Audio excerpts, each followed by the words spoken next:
It's another special interview, and our guest tonight is the new man in town, Jonathan Mckinstry, the new head coach of the Scorpions of the Gambia. Welcome. Thank you very much. It's great to be here. It's good to have you on the national television, the Gambia Radio and Television Services. No, thank you very much. I'm pleased to be in the country, and it's great to get time to chat to you. It's been nearly a week since you arrived. Tell us, what do you like about the country? Well, everyone's been very welcoming since I arrived. I haven't seen a lot of the Gambia, to be honest. It's been a very busy week, so it's really been going to and forth from meetings. And, I've met a lot of coaches, met a lot of administrators, obviously getting plans and preparation for the camp this coming week. So I know there'll be time to see the Gambia properly in the sort of months and years to come. But at the moment, from what I've seen, it's been very positive. Everyone's been very welcoming. But we've got these 2 games to play first, and then we can worry about maybe seeing a little bit more of this beautiful country. I can see you already smiling. I know you've already started assimilating the smiling culture of the smiling coast. Yeah, well, I think, from Ireland as well, we've got a big coastline there. We're used to being by the ocean, in Ireland. It's a little bit colder back at home than it is here in the Gambia, but I think also a very friendly people. So that's why my interactions so far with everybody I've met have been really good, and I'm sure it'll continue like that. Have you started tasting the local cuisine, the local dishes? A little bit. I've tried beef afra, which I've had. I haven't quite yet got to try Gambian jollof rice. I know I've had it in various parts of West Africa, but I am told that the Gambia is the best in the region, so absolutely. I'm looking forward to that. But like I said, there's time for everything to come, and one piece at a time. I know Usman Chodrama, your team manager, will prepare a nice domoda for you once you are back the next time. Domoda, test the domoda. I'm looking forward to it. I'm looking forward. Good. Now, the honeymoon is almost over. It's down to business now. You have already started preparing for your first game. How are you settling down? It's been very good so far. We've got obviously 2 important games coming up in the World Cup qualifiers, and it's been key to sort of focus on those and as you say, get down to business. But we've generally been doing quite well. The coaching staff of here have been very helpful, sort of settling in. And even before I'd arrived in country, I'd already spoken to over 40 of our players playing in different countries around the world. So we're really trying our best to hit the ground running so that when we get over to Morocco in a few days' time to start the training camp, really all of the administration and planning aspect is all taken care of, so that now it's just about getting out onto the grass with the players and building that relationship and getting prepared for Seychelles in a week's time. How excited are you, and how does it feel? How eager are you to step out of the dugout on the tunnel leading the Scorpions in your first game against Seychelles? Very much so. International football is special. I've been very lucky, very blessed to have done it a few times in the past with different nations, and I take it very seriously because it's a great honor to be asked to come and sort of lead the development, lead that winning program with any national team. Here in the Gambia in particular, the group of players that we have available to us is really quite special and unique, I feel. So the next few years are going to be very exciting, but definitely that first time to lead the team out. A little bit disappointing that it won't be here at the Independence Stadium, but we know we have that to look forward to in the second half of the year when it's complete. But yeah, we're going to go out there, we're going to try and represent the country as best we can, and yeah, I'm looking forward to I already feel like an honorary Gambian, but I think I'll feel even more so once we've picked up those first 3 points, hopefully in our first match. I was going to ask that, what would it be like knowing you playing your first game away? I saw the pictures when you visited the Independence Stadium. It would have been marvelous having 15,000, 20,000 cheering Johnny out there, but unfortunately not this time around. Yeah, look, always we want to have our fans there. The supporters really do play an important role in our long-term and short-term success. We know that can't be possible now, so as players, as staff, we have to find that little bit extra to make sure that we make up for it in terms of our energy levels, in terms of our performance levels, so that when we come back here, hopefully in September, and play in front of what I'm sure will be a packed stadium, a full sold-out stadium here in Banjul, that, yeah, the crowd they already have a taste. We want to give them an appetizer of what to expect in these games this week, and hopefully it's something they like. and when we get back home in a few months' time, they'll be out in their thousands. Good. You've unveiled your first 24-man squad yesterday, and it comprises of several changes to the side that last played in the Africa Cup of Nations. We have seen some new faces, some young players coming in. What is your choice of selection? Performance. Ultimately, performance is what it's all about. Are you playing regularly for your club side? Are you playing well for your club side? We haven't been able to do that necessarily in all positions because unfortunately a few injuries have meant that some key players won't be able to join us, especially in the defence line. But look, that gives an opportunity for someone else to put on the shirt, and if they come in and put in a man of the match performance, well then the shirt is theirs to keep. You know, I'm a big believer in that you select yourself. People think the head coach selects the team. Actually, I always say that's a misconception. The players select the team through their performances for their club in training, and then ultimately when they step out for the national team. If they're performing match-winning performances when they put that red shirt on, well then why would you drop them? So yeah, it's down to the players. Those we have with us, we know will go out and give it their all. Those who aren't able to join us this time around, I know will be watching on a little bit nervously because they know that maybe in their position in the team, if someone goes out and has a great day, maybe they don't get back into the team so easily when they're fit again. So, but that's what we want, competition for places, and yeah, we'll be asking that of the players in the coming weeks. So you've been convinced and impressed by the performance of the 24 players selected? Yeah, absolutely. It's one of the things, the great thing about modern technology now is that we're able to keep up to date with all of the players. We're able to watch their games. You know, I've spoken to some of their club coaches and people around them just in terms of where their levels are, particularly for those, because there are one or two who, because of the injury situation, maybe have played a few less games than we would like normally. And that normally wouldn't happen but for the injuries that we've got in the squad. But speaking to their coaches, speaking to the people around them, we're given a very good picture of where they are at the moment. And yeah, we're confident we're going to be able to go on and put a good performance in not just the Seychelles game, but the Gabon game thereafter.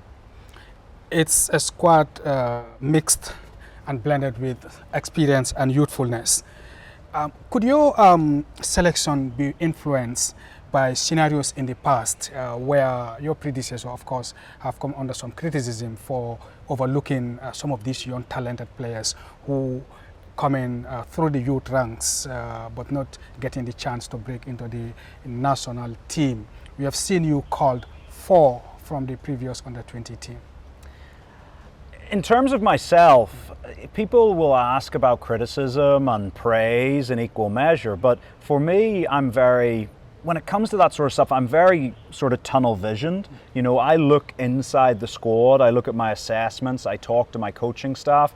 But, you know, in terms of what the outside world is saying or doing, it really doesn't register with me. I'm not someone who sort of reads over articles, you know, like I'm sure, you know, even this interview, I'm sure hopefully it'll be watched by a lot of people, but one of the people who probably won't watch it is me. No, you have to watch this well, one. but it's just one of those things that go on outside the training ground, outside the offices that we operate in, really shouldn't have an influence. You know, all we can do, we will make good decisions, we'll make bad decisions. That's the nature of life. Everyone does it. Everyone has good days, everyone has bad days. But all we can hope for is that we make decisions for the right reasons. We don't know how those decisions are going to play out in the real world, but as long as we make them for the right reasons, and in football terms, for me, that's performance, that's what players bring to the group on and off the field, because you want good characters, you want leaders, and their general fitness level. So if we're making the decision based on these good reasons, then we'll get hopefully more decisions correct than we get wrong. But in terms of what goes on in the outside world, it can't have an influence. It never has had an influence for me. You know, you'll have all the chat shows, all of the bloggers, you know, and that's great. We want fans, we want journalists, we want everyone to be talking about the national team every day. That's what we want. We want that interest. But in terms of it playing a role in team selection, no, not at all. Okay. You've selected players from different leagues, including as close as the Senegalese league, but there is no home-based players. How would the home-based players break into your future selections? So I think one of the big things that I've spoken to a lot of people this week is the process in terms of getting players to a level where they can be successful for the national team. That's the key thing. We don't just want to give people appearances and then them do badly and fall away, because when you play for the national team there's a lot of pressure to perform, and so if you step out there and you're not well prepared for that, you're not ready for that, if you have a bad day, then you might never get the chance again. The pressure might get too much for you. So for us, we want to make sure there's a process in place that when people step out in that red shirt at Independence Stadium for the Gambia, remember, this is their dream. They want it to go well. We want it to go well. So we got to create an environment for that. How are we going to do that? The league is a young league. So the U20 team plays a big role in that, but so does the U23 team, and so has to the Chan team. I know in West Africa, the Chan tournament is maybe taken less seriously than maybe in Eastern Africa, where they take it quite seriously. But for me, it's a great stepping stone, because when you go to a Chan tournament, and I've coached at 2 of the finals, it really feels like AFCON. It's big stadiums, good hotels, good training grounds, full capacity games, and that helps prepare these young players for the step up to the senior national team. In terms of the league here, obviously we know it's going through its progression to become a professional league. I know in the next couple of years they want to professionalize the league, and so for us it's about monitoring that and assisting those players to get experiences. Right now, having watched a few of the games in the league, I would be concerned about plucking a player out. I was up at Cow earlier in the week. Taking a player out of that environment and dropping him into an international class stadium in Morocco, an international class hotel, training facilities, it's overload for the senses. And the chances of that player crashing are too high at this moment in time. But for me, I'm a big believer in homegrown talent. I met with all of the coaches in the Division 1 and Division 2 teams earlier this week to say, hey, how can I help? Because I want to help you as coaches grow. I want the league to grow. I want to grow the game. And through that, over the next months and years, we want to bring the league up, and as the league comes up, we're going to be able to hopefully select some players out of it. But definitely we want to use the Chan team, we want to use the U23s as a real platform, a springboard that helps people launch themselves into the Scorpions team. And that is very important, meeting with the local coaches and discussing with them, having lunch with them, because they play a very pivotal role in the success of the national team. What was your message to them? So my message to them is, there was various messages, but the overarching one is the one that I'm delivering to everybody, to even in the fourth estate, the media, is that if we want to be successful, we have to do it together. We have to move forward together. And for me, I got a lot of good feedback from the domestic coaches here in the league that this wasn't something that they're used to. They're not used to a national team head coach coming in and within his first few days or ever saying, hey, come and meet with me. I want to know your thoughts. I think they're used to the national team coach being way over there somewhere and the domestic league being somewhere else. I want to bring them closer together. I want to open, for example, training up to those coaches to come and observe the national team, to ask questions, to do post-competition, post-match reviews, because good ideas come from anywhere. So do bad ideas, and so we have to be careful. But good ideas can come from anywhere. And I'm a big believer in the saying that imagine how much we can achieve if nobody cares who gets the credit. For me, yes, I've got the title as head coach, but I don't win the games on my own. I don't score the goals, I don't make the tackles, I don't develop these players from the grassroots level. I'm part of a system that has to work well together, and if it works well together, who knows what we can achieve as a nation. Our special guest is Jonathan Mckinstry, the head coach of the Gambia men's national football team. And the new mantra in town is forward together. Let's move together. Good. You talked about, I heard you say you selected players because you think they can fit into your style of football. Yeah. What is your style of football?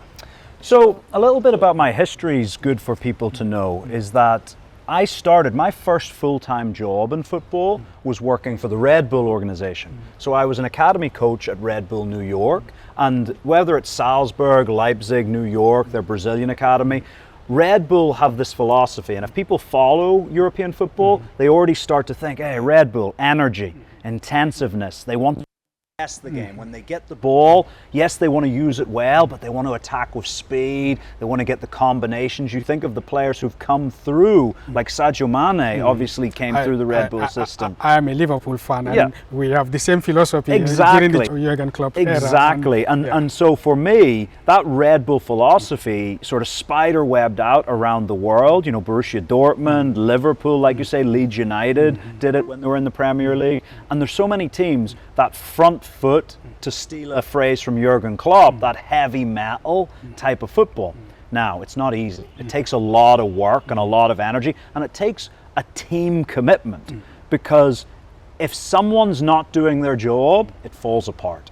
Everybody needs to do it together. It needs to be on the front foot, needs to be positive, needs to be aggressive, and needs to be intense. For me, that's part of my DNA. It always has been. And that's what we want to bring here to the Gambia. I've already spoken to the players, all those 40 plus players that we spoke to before I'd even touched down in the country. And this is what I told them, and the feedback I got from them was excitement. It was almost as though I'd lit a match and thrown it into some dry grass, and the flames were starting to come up. So now I'm expecting a group of players to land in camp this coming week with that excitement to get going. The team has been remarkably successful the last 5 years. I completely agree with the strategy of building on a defensive solidity, because you got to learn how to win. 6 years ago, the Gambia didn't know how to win. They were lowly ranked, they hadn't been to an AFCON. The previous technical bench came in and they taught the Gambia how to win, and win when it mattered. Now we're going to use that as a platform.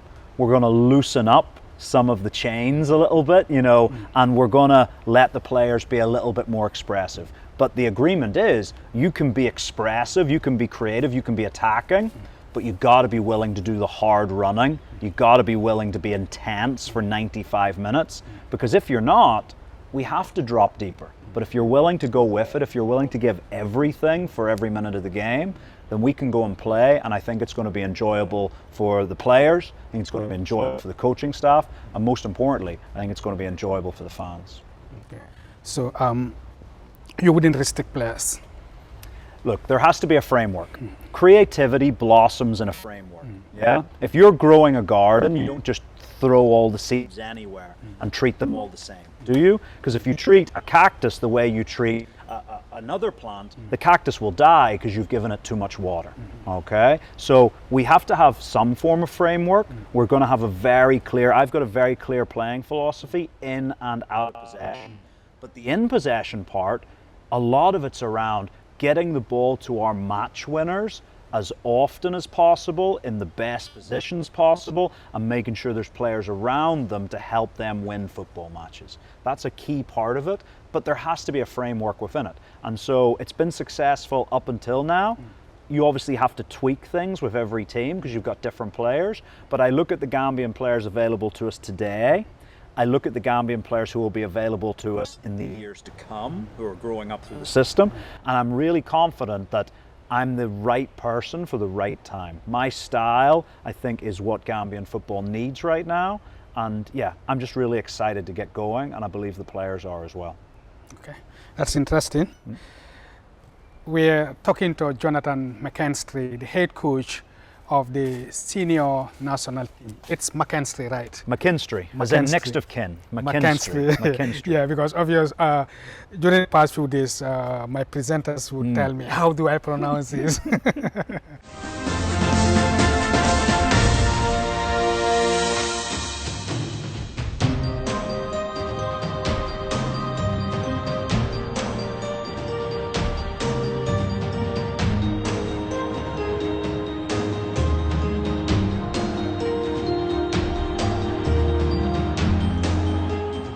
You're watching the special interview with Jonathan Mckinstry, the head coach of the Scorpions of the Gambia. Johnny, you talked about defensive solidity. You taking over at a time when the defense has been very porous, leaking a lot of goals in the last 5 games. And of course, also you will be in charge of the Scorpions coming from a 5-match winless streak. How worried are you to fix all these things together? I'm not worried. The nature of football management is that you tend to come in when a team hasn't been doing as well, whether that's for a longer period of time, like it was in my previous role with Gormaya, where for 2 years they'd been struggling, or it's here where it's a shorter period of time, because when you zoom out and look at it over 5 years, the team have done fantastically well. But that has raised expectations significantly. And so the team over a shorter period, yes, 5 games, they haven't registered a win. So we want to correct that as quickly as possible. But, you know, good players don't become poor players overnight. You watch what our guys are doing in their leagues around the world. You know, a number of the players have won titles this season, have got promotions, have been successful in staving off relegation for their teams. You know, so there's a lot of guys there who've had really good seasons. Now, we're at the end of a long football season. The June internationals are always a little bit tricky because, as we've already seen, injuries. We've got 11 players out injured, but also tired legs. But we'll deal with that the way we need to. You know, the opposition, Seychelles and Gabon, have the same challenges. And so we'll go into the games confident. We feel confident that we can break that losing streak, and we want to pick up as many points as possible. Now, that's not going to be easy, but we want to get our World Cup qualifying campaign up and running. It's been a poor start, but yeah, we're confident. Yeah, it's been a poor start. Are you confident of turning things around and giving the Scorpions hope of a maiden World Cup appearance a significant chance? I think if I'm going to be honest, and people always say I'm probably too honest for my own good, qualifying for the 26 World Cup is going to be a challenge. There's no doubt about that. To have lost the opening 2 games, and I think losing to the Ivory Coast is maybe not the biggest surprise in the world. Disappointing that it happened. You'd like to maybe pick a point off that opening game. I think losing to Burundi in the way it happened is probably the bigger disappointment. You'd go there and you'd like to think you could maybe take the 3 points. Okay, Burundi are a good team. They're a nice pass and move team. But with the quality that we have here in the squad, on a good day we should be able to pick the 3 points. So it's frustrating, and the fact that you look at the Ivory Coast and you look at Gabon already sitting on 6 points, you can see it's a challenge. You know, we would almost need to have a completely perfect record from now until the end of qualifying, because it's only the top team. You got to remember, it's only the top 1 goes. So, challenge, no doubt about that. But look, you simply have to win the next game, and if you do that often enough, you suddenly find yourself with 1 or 2 games to go, and you think, hey, this is possible. Maybe we can do it. So for me, the first thing is Seychelles. We want to pick up 3 points against Seychelles, and then we move into the next game. But yeah, there's a lot to be played for. We've obviously got an African Cup of Nations qualifying campaign coming up at the second half of this year, who we'll find out the opponents for soon. But across both competitions, we want to start winning more games than we have been recently. And what would winning or beating Seychelles mean for you in terms of giving you that soft landing? I'm not really worried about soft or hard landings. It's all about if you land properly. You know, if you know how to jump, it doesn't matter what the surface you're landing on is. You know, you watch these parkour runners, it doesn't matter what the surface is. So for me, I think I've become very adept over the last 20 years at learning how to land, regardless of the surface. And so for me, we're going into the game against the Seychelles. It's a risky game in itself as well, because, you know, it's easy to look at teams who are lower ranked than you and think, oh, you just have to turn up.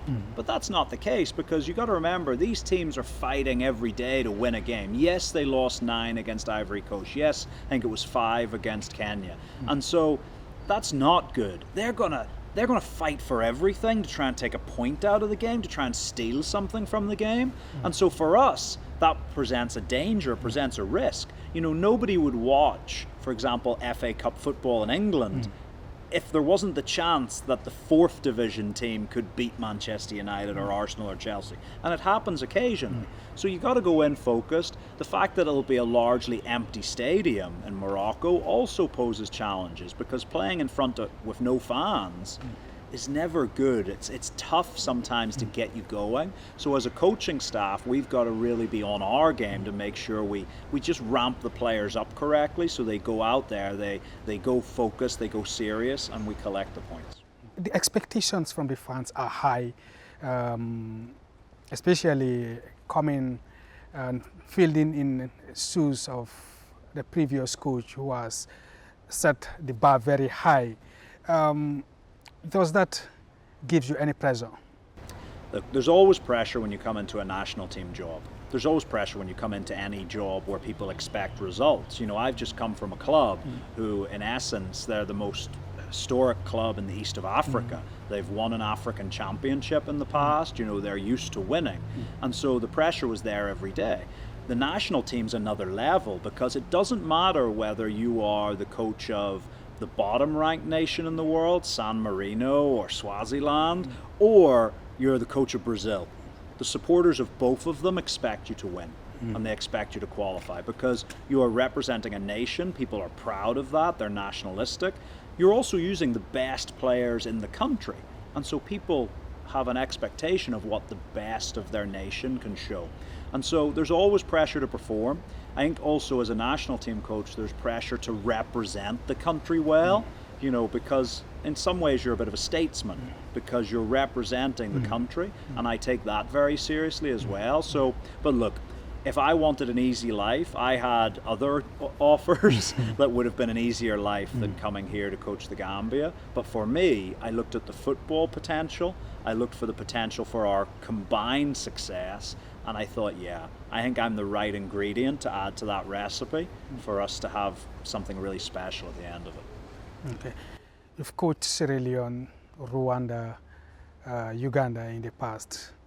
Where are those coaching the Gambia ranks? I think it's probably the best group of players. Looking from the outside, the Sierra Leone group, 11 years ago now, it's hard to believe it was that long ago, had a very similar profile. You know, in Sierra Leone we had players at AC Milan, at Bolton, at Middlesbrough, Norwich, Celtic. We had the Golden Boot winner in Sweden. We had guys in Turkey and MLS. So it's quite similar when you look to the Gambian pool of players. The Gambian pool of players is deeper, whereas with Sierra Leone we maybe had 30 or 40 guys playing at good levels in professional leagues. With the Gambia we have 70 plus players playing in good professional leagues, so, and more coming. So the depth is greater here. But I definitely think the potential is the highest. There's no doubt about that. You know, where can we go is a bit limitless really if we get this right, because not only do we have a good age profile of the guys who've just played at AFCON, most of them between 25 and 30 at their peak, we then have this crop of players coming through from the U20s who really have the potential to be top players in big leagues. But then beyond that, we've got players who are 15 and 16 who the majority of Gambians have never even heard of yet. But people I trust in the game have highlighted some to me and said, hey, if you think these U20 players are good, wait until you see the current 16-year-olds because they're even better. So, you know, the ceiling, there is no ceiling to this. We can fly as high as we want if we get it right. And, you know, I've said this many times, it takes all of us to pull together. It takes the players, the staff, the federation, the government, the media, the supporters, even outside sponsors to come on board. If we bring it together, then who knows how far we can travel. Okay. You talked about the crop of players. There are still few out there. You talked about the under 15, 16 that people don't know much about, but there are others also with Gambian descent who are still eligible to play for the country. What is your plan to make sure that you attract them or talk to them to come and represent the country? The plan is to have conversations. I think that's where it starts. It's having conversations, hopefully sat down face to face like we're doing here. I'm a big believer that a phone call isn't enough. You got to go to Sweden, you got to go to England, you got to go to America and have those face-to-face conversations, and that costs a little bit of money. But I think if everyone's on board, we can do it. And it's about having those conversations and seeing how those players feel. And that's the important thing. It's not about what they think. They might think playing for the Gambia is good for their career, but I want to know what they feel about playing for the Gambia, because just because you're born to Gambian parents doesn't mean you grew up feeling Gambian. You might have grown up feeling English, you might have grown up feeling Swedish, and so that fire in the pit of your stomach to play for the Gambia might not burn so brightly. But for us, a former captain of mine in Rwanda, every time we went to a training camp, he told players, he's like, we need to be willing to die a little bit on the football pitch in service of our nation. And I'm a big believer in that. You know, I think anyone who pulls on that red shirt for the Gambia has to be willing to sacrifice in order to have success. And so if that person buys into that and really is willing to go through the pain barrier to sacrifice for the nation, then they can be part of the journey. But there will be some of those conversations with players where they don't have that burning desire, where they maybe grew up in London and they feel like a London kid. They don't feel Gambian. That's also okay. That's not a sin. That's completely okay. But maybe their future won't be with the national team. But it's about having the conversations, finding out how people feel about the opportunity, truly feel, and if they're the right person at heart for the job, then we'll bring them on board. Yeah. The immediate task at hand for now is the two games. But in your 2-year contract, you are tasked to qualify the Gambia to the 2025 Africa Cup of Nations. Is this a possibility that you would guide the Gambia to a third consecutive Africa Cup of Nations? That's the objective. You know, we want to go back to the top table of African football. Over the last 5 years, to be at 2 consecutive tournaments, to get to a quarterfinal in one, has been a great beginning. It's the beginning of a story, but now we're moving into a new chapter, and we want to keep writing good stories about Gambian football. And going to a 3rd consecutive AFCON is what that's all about. Now, that's not going to be easy. We don't know who the qualifying group is yet. The frustrating thing is that historically, because Gambia were previously lowly ranked, yes, we've shot up massively in the rankings, but actually we're still going to be in the 4th pot of teams when the AFCON draw is made. So we could end up in a group of death. We could end up with Egypt, Cameroon, and I don't know, like Uganda and us. Now, I also would not be worried about that because I believe we can go toe-to-toe with anybody, especially here in Banjul at the Independence Stadium. I believe we can take on anybody. And so the ability to qualify from a group of death, we would still be confident of being able to do that. But we're going to push. We're going to do everything we can to take the nation back to a 3rd Cup of Nations. We want to go deeper in the tournament than we've experienced before. That is possible with this group of players. And if we do that consistently enough, if we win enough games every time we come together, we're also going to have the secondary product of raising our world ranking so that in the future, we're not going to be a 4th seed. We're going to be a 3rd, a 2nd, or even a 1st seed so that qualification becomes a little bit smoother time after time. What is your objective for the Gambian national team during your reign as coach of the Scorpions? It's to be better than we are today. That's always the key. You know, I keep objectives really simple because then they're easy for people to understand and to get to. We want to be better in 2 years' time than we are today. We want to push things forward. We want to improve everything. We want to improve the player pool. We want to improve the results. We want to improve the quality of coaching. We want to improve the quality of sports science. You know, we want to improve the quality of our scouting, of our relationships. I want everything in 2 years, 4 years, 10 years, whenever our journey together ends at some point in the future, I want people to step back and say, hey, we're better for having had Mckinstry here.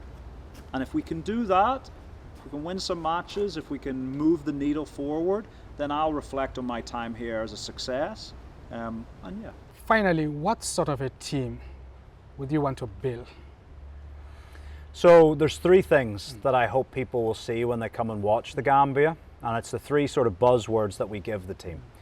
Intense, aggressive, positive. I hope that every time someone comes to watch the Gambia, they walk away from the stadium and those 3 words are etched into their brains because that's what they've seen out on the pitch. I believe if we can deliver that, we'll play some really good football. I think we'll have a really entertaining team and that we'll win a lot of football matches, but positive, aggressive and intense.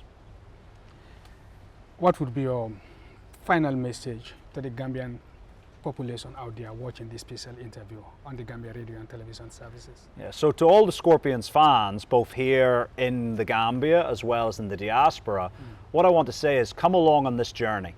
We've had lots of success over the last 5 years, But the higher you climb up Mount Everest, the harder the next step becomes.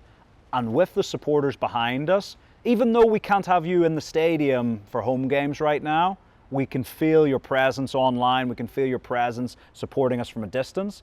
And then when we do get back to the Independence Stadium in a few months' time, I want you to come out in your thousands, pack that stadium, you know, make the noise, bring the color, and be part of the journey as we move forward together. As we move forward together with Jonathan Mckinstry, thank you for your time on the Gambia Radio and Television Services. This is our first exclusive interview, and I hope we'll have more of this. No, thank you very much. It's been a pleasure. And good luck Thank in you. your next 2 games. Thank you.